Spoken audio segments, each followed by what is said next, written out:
കൗശലക്കാരനായ കുറുക്കൻ. പണ്ടൊരു കാട്ടിൽ ഒരു കുട്ടിക്കുറുക്കൻ ഉണ്ടായിരുന്നു. മഹാസൂത്രക്കാരനാണ് കുട്ടിക്കുറുക്കൻ. ഒരു ദിവസം അവൻ കാട്ടിലൂടെ ഇരയും തേടി നടക്കുകയായിരുന്നു. എൻ്റെ അമ്മോ! പെട്ടെന്നാണ് അവൻ ഉറക്കെ നിലവിളിച്ചത്. കാര്യം വേറൊന്നുമല്ല, കാലിൽ ഒരു മുള്ളു തറച്ചതാണ്. കുട്ടിക്കുറുക്കൻ അങ്ങനെ വലിയ വായിൽ നിലവിളിച്ചുകൊണ്ട് നടന്നു. ഒരു വിധത്തിൽ നടന്ന് അവൻ റോഡിലെത്തി. റോഡിലൂടെ അവൻ നടന്നു. അങ്ങനെ കുട്ടിക്കുറുക്കൻ തൊട്ടടുത്തുള്ള ഒരു അമ്മൂമ്മയുടെ വീട്ടുമുറ്റത്തെത്തി. അമ്മൂമ്മയെ കണ്ട ഉടനെ അവൻ ചോദിച്ചു, അമ്മൂമ്മേ, അമ്മൂമ്മേ, എൻ്റെ കാലിലെ മുള്ളു തറച്ചിരിക്കുന്നു. എൻ്റെ കാലിലെ മുള്ളൊന്ന് എടുത്തു തരാമോ? പാവം തോന്നിയ അമ്മൂമ്മ ഉടനെ തന്നെ അവൻ്റെ മുള്ളെടുത്ത് ദൂരെ വലിച്ചെറിഞ്ഞു. മുള്ളെടുത്തു കഴിഞ്ഞത് അവൻ്റെ ഭാവം മാറി. നിങ്ങൾ എന്തിനാണ് എൻ്റെ കാലിൽ നിന്നെടുത്ത മുള്ളു വലിച്ചെറിഞ്ഞത്? ആ മുള്ള എനിക്ക് വേണം. അത് കേട്ട അമ്മൂമ്മ ചോദിച്ചു, ആ മുള്ള കൊണ്ട് നിനക്ക് എന്തു കാര്യമാണുള്ളത്? എനിക്ക് അതുകൊണ്ടൊരു അത്യാവശ്യമുണ്ടായിരുന്നു.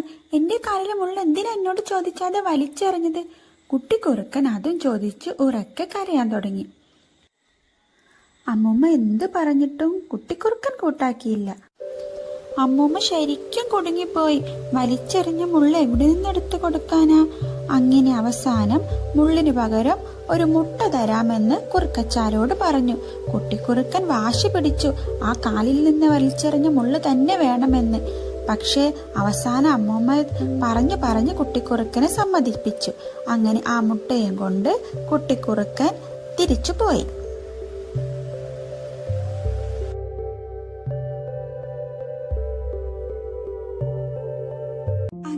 അവിടെ നിന്നും പോയ കുട്ടിക്കുറുക്കൻ തൊട്ടടുത്തുള്ള ഗ്രാമത്തിലുള്ള ഒരു വീട്ടുമുറ്റത്തെത്തി.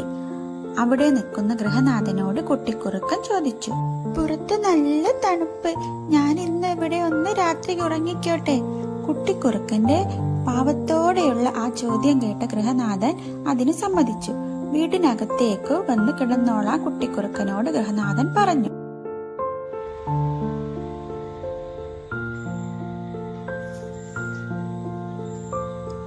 വീടിനകത്തെത്തിയ ഗൃഹനാഥൻ കുട്ടിക്കുറുക്കനോട് അവന്റെ മുട്ട വാങ്ങി ഒരു പാത്രത്തിൽ വെച്ചു. എന്നിട്ട് കിടന്നുറങ്ങിക്കോളാൻ പറഞ്ഞു. അതും പറഞ്ഞ് ഗൃഹനാഥൻ പോയി കിടന്നു.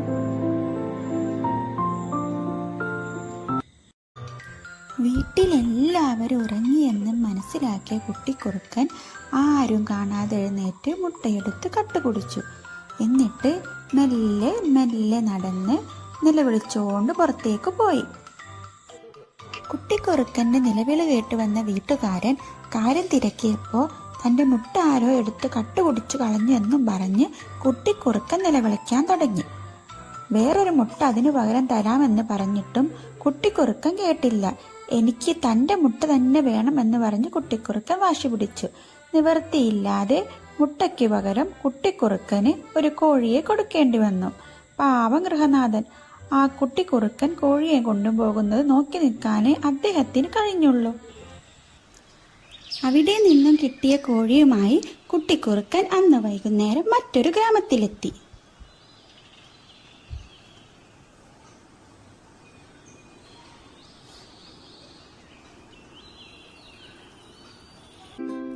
അവിടെയും ആദ്യം കണ്ട വീട്ടിലെത്തി രാത്രി കിടന്നുറങ്ങുന്നതിന് അനുമതി ചോദിച്ചു. കുട്ടിക്കുറുക്കനെ കണ്ട ആർക്കും പാവം തോന്നുമല്ലോ.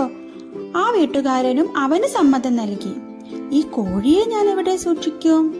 അവൻ ആ വീട്ടുകാരനോട് ചോദിച്ചു. അവർ തന്റെ ആട്ടിൻകൂട്ടിൽ കോഴിയെ സൂക്ഷിക്കാൻ അനുവാദം കൊടുത്തു.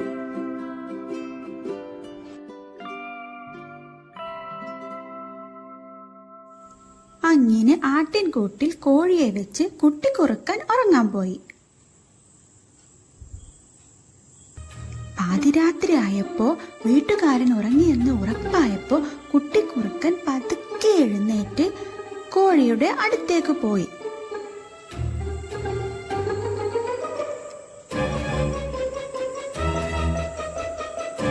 അങ്ങനെ മെല്ലെ മെല്ലെ നടന്ന് കോഴിയുടെ അടുത്തെത്തി കുട്ടിക്കുറുക്കൻ കോഴിയകത്താക്കി. എന്നിട്ടോ പതിവ് പോലെ വേഗം കിടന്നുറങ്ങി. പിന്നീട് അതിരാവിലെ എഴുന്നേറ്റ കുട്ടിക്കുറുക്കൻ തന്റെ കോഴിയെ കാണാനില്ലെന്നും പറഞ്ഞ് വീട്ടുകാരനോട് ബഹളം വെക്കാൻ തുടങ്ങി. പാവ വീട്ടുകാരൻ എന്തു പറഞ്ഞിട്ട് അവ കേൾക്കാൻ കൂട്ടാക്കിയില്ല. അവസാനം അവിടെ നിന്നും ഒരാട്ടിൻകുട്ടിയെ തരപ്പെടുത്തിയാണ് ആ സൂത്രക്കാരൻ മടങ്ങിയത്. അടുത്ത ദിവസം ആട്ടിൻകുട്ടിയെയും കൂട്ടി കുട്ടിക്കുറുക്കൻ മറ്റൊരു ഗ്രാമത്തിലെത്തി. അവിടെയും ഒരു വീട്ടിലെത്തി തലചായ്ക്കാൻ ഇടം ചോദിച്ചു. കുട്ടിക്കുറുക്കൻ ആ വീട്ടുകാരനോട് തന്റെ ആട്ടിൻകുട്ടിയെ കിടത്താനുള്ള സ്ഥലം ചോദിച്ചു. ആട്ടിൻകുട്ടിയെ തന്റെ മകന്റെ കൂടെ അപ്പുറത്തെ മുറിയിൽ കിടത്തിക്കോളൂ എന്ന് വീട്ടുകാരൻ പറഞ്ഞു. കുട്ടിക്കുറുക്കനുണ്ടായ സന്തോഷം പറയണോ? കുട്ടിക്കുറുക്കൻ ആട്ടിൻകുട്ടിയെ അവിടെ കിടത്താൻ സമ്മതിച്ചു.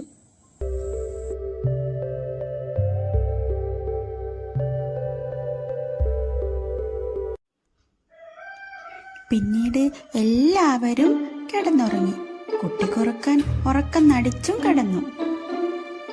കുറച്ചു കഴിഞ്ഞ് കുട്ടിക്കുറുക്കൻ പതിയെ എഴുന്നേറ്റ് മെല്ലെ മെല്ലെ നടന്ന് ആട്ടിൻകുട്ടിയുടെ അടുത്തെത്തി ആട്ടിൻകുട്ടിയെ സാപ്പിട്ട് കളഞ്ഞു. എന്നിട്ടോ ഒന്നും സംഭവിക്കാത്തതുപോലെ മിണ്ടാതെ പോയി കിടന്നുറങ്ങി. നേരം വെളുത്തത് ഉണർന്നെഴുന്നേറ്റ കുട്ടിക്കുറുക്കൻ തന്റെ സ്ഥിരം സൂത്രം പ്രയോഗിച്ചു. നഷ്ടപ്പെട്ട ആട്ടിൻകുട്ടിക്ക് പകരം ഒരാടിന് നൽകാമെന്ന് പറഞ്ഞിട്ടും അവൻ വഴങ്ങിയില്ല. എനിക്ക് എന്റെ ആട്ടിൻകുട്ടിയെ തന്നെ വേണം, അതല്ലെങ്കിൽ പിന്നെ നിങ്ങളുടെ മകനെ താ. കുട്ടിക്കുറുക്കൻ തന്റെ ആവശ്യം പറഞ്ഞു. പാവം വീട്ടുകാരൻ അത് സമ്മതമായില്ല. ആട്ടിൻകുട്ടിക്ക് പകരമായി സ്വന്തം മകനെ കൊടുക്കാനോ? എന്നാൽ ക്രൂരനായ കുട്ടിക്കുറുക്കൻ വിട്ടുകൊടുക്കാൻ തയ്യാറായില്ല. നിങ്ങളെല്ലാവരും കൂടി എന്റെ ആട്ടിൻകുട്ടിയെ കൊന്നതല്ലേ, പകരം നിങ്ങളുടെ മകനെ തന്നേ മതിയാകൂ. അവൻ വാശി പിടിച്ചു. അങ്ങനെ കുട്ടിക്കുറുക്കന്റെ വാശിപ്പിടുത്തം കൊണ്ട് തന്റെ മകനെ തന്നെ വീട്ടുകാരന് കുട്ടിക്കുറുക്കന് നൽകേണ്ടി വന്നു. ഇതാ, നീ ആവശ്യപ്പെട്ട പോലെ എന്റെ മകനെ തന്നെ നിനക്ക് ഞാൻ തരുന്നു, കൊണ്ടുപോയിക്കോളൂ. പക്ഷേ ദുഷ്ടനായ കുറുക്ക, നീ ഒന്നോർത്തോ, നിനക്ക് തക്കതായ പ്രതിഫലം ലഭിക്കുക തന്നെ ചെയ്യും. ഇതൊന്നും ചെവിക്കൊള്ളാതെ കുട്ടിക്കുറുക്കൻ ആ ചാക്ക് വാങ്ങി നടന്നു നീങ്ങി. പാവം വീട്ടുകാരൻ അങ്ങനെ ആരുമില്ലാത്ത ഒരിടത്തെത്തിയപ്പോ കുട്ടിയെ ശാപ്പിടുന്ന കാര്യമൊക്കെ ഓർത്ത് ആ ആർത്തിക്കാരൻ ചാക്കഴിക്കാൻ തുടങ്ങി. ചാക്ക് അഴിച്ചു തീർന്നില്ല. അതിനു മുൻപ് ചാക്കിനകത്ത് തന്നെ ഒരു ഉഗ്രൻ കടി അവന് കിട്ടി. എങ്ങനെ? വലിയൊരു നായ അവനെ ചാടിക്കടിച്ചു. അവന്റെ കണ്ണിൽ നിന്നും പൊന്നീച്ച പറന്നു. അവൻ ജീവനും കൊണ്ടോടി. നായയും പിന്നാലെ ഓടി. എങ്ങനെയൊക്കെയോ ഒരു വിധത്തിൽ അവൻ രക്ഷപ്പെട്ടു. പക്ഷേ അവന്റെ കൈയും കാലും ഒക്കെ പൊട്ടി അവശനായാണ് അവൻ നിന്ന് കരഞ്ഞു. ഏതായാലും അതോടുകൂടി കുട്ടിക്കുറുക്കൻ തന്റെ കുതന്ത്രമെല്ലാം നിർത്തി മര്യാദക്കാരനായി ജീവിക്കാൻ തുടങ്ങി.